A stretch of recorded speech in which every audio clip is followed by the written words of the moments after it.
Daniel. So, hey Daniel. So here's some the core exercises based on the DNS principles, that interview that I sent to you, that I find that may be helpful to as far as your low back is concerned.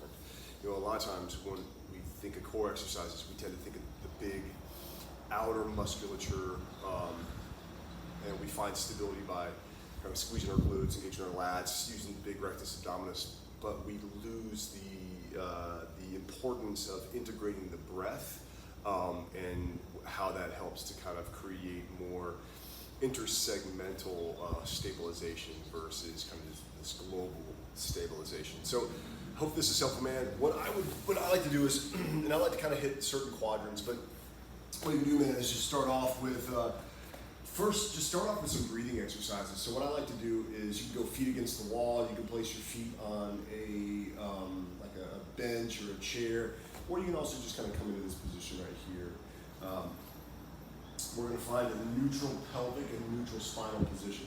Take your hands and make like a ring and place them around your waist. So your thumbs just below the low ribs, index fingers coming around. And imagine again like you got a ring. And you're just going to breathe into that ring. Nice, smooth, full breaths in through your nose. And again, just exhale fully. And at first, just see what it feels like. Just again, get a nice full breath in through the nose. And expanding the ring, especially through the thumb. Right? Another visual I like to use here is imagine like you have a balloon in your pelvis and you're blowing up that balloon. You also can think about inhaling into your waistband, but the big thing is you want the breath laterally and in the back, posteriorly, just as much as in the front. And then what you can do is you can add a little exhalate, a little bit of sound on your exhalation, so something like this.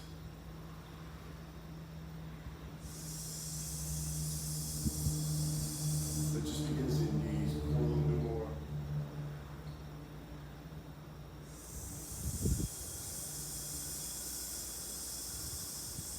Just doing a couple of breaths there. Again, let that nice big inhale expanding into the thumbs, into the ring that you're creating.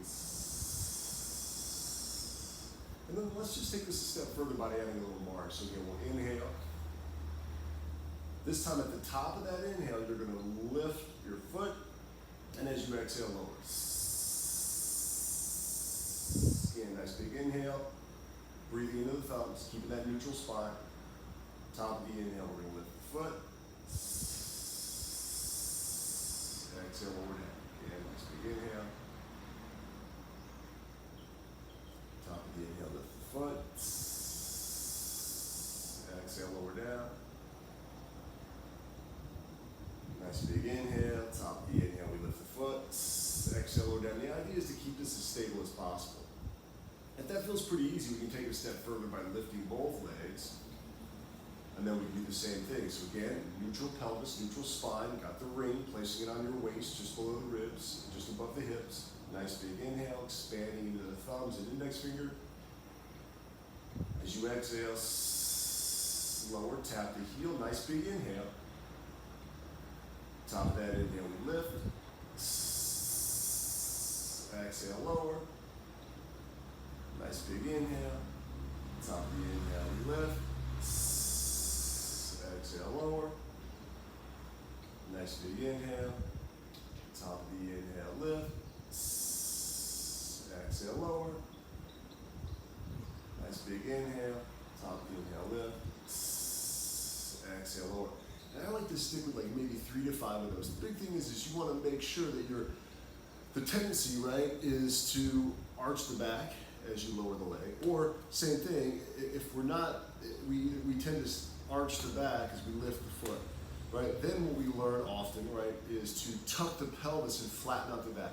The downside with that is that's not necessarily the most ideal stabilization strategy because you really want to use your breath. So again, finding that neutral pelvis, neutral spine, then breathing into and then lifting and finding stability that way. So as soon as you start to lose that, as soon as you start to lift and it arches, or if you try to revert to tucking, flattening, and holding your breath, then you want neither one of those. And at that point, you're pow, you're done. So from there, man, you know what? My next thing that I like to do is I like to do hip bridging. Again, just kind of activates the glutes and gets everything coordinated in this hip hinging pattern. So same idea, we're gonna find neutral spine, neutral pelvis. We're gonna place hands on your waist. Nice big inhale into that ring. As you exhale, press up. As you inhale, lower down at just about midway, and think about inhaling into your thumbs.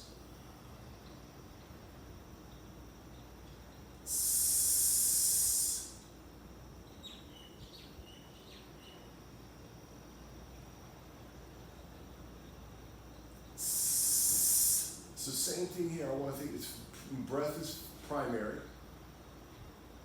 Breathing into that ring as you lower, not going all the way down, avoiding letting the back arch. And again, the glutes are working, but not crazy. The idea here is, can I stabilize my pelvis and lower back, my lumbar spine, while hinging at the hip, versus compensating by letting the hips just drop and letting them tuck and press up as I come up. I want to maintain that neutral spine, neutral pelvis, and I want to time it with the breath. Again, inhaling down, expanding into that ring with my breath, exhale, pressing up.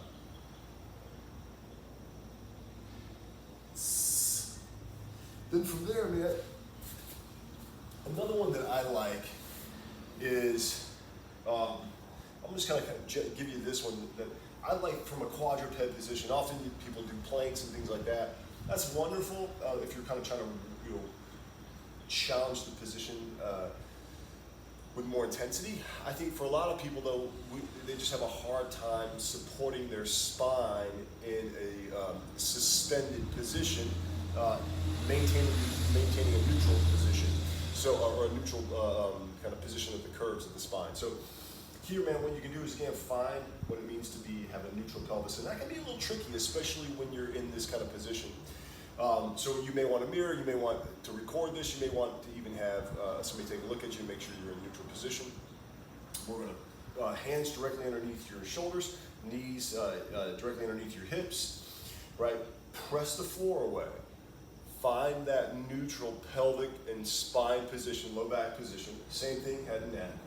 And then see if you can find the efficiencies here. See if you can be, again, light in the hands. We're not trying to super engage anything. Really what we're focusing on is the breath.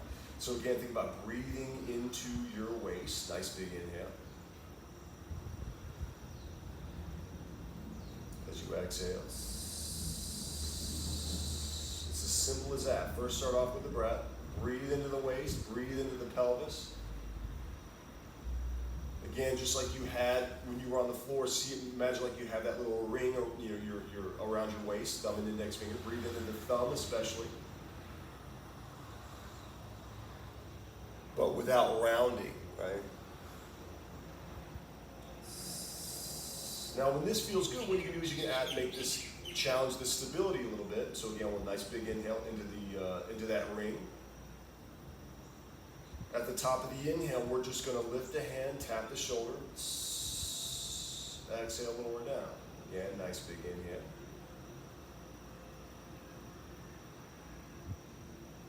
Top of the inhale, we're going to tap the shoulder, exhale, lower down. Nice big inhale. Breathing into the pelvis, breathing into the ring, top of that inhale, tap.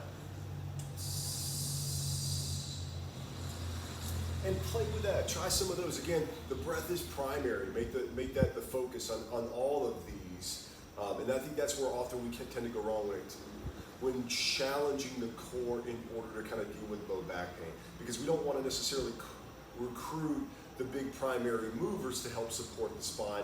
We want to encourage more of a local stabilization at the lumbar spine and the pelvis versus this kind of global total body stabilization. Hey man, I hope this is helpful. Give them a shot. See if it works. And again, if you got any questions, as always, man, don't hesitate to reach out. Hey brother, I'll see you next week.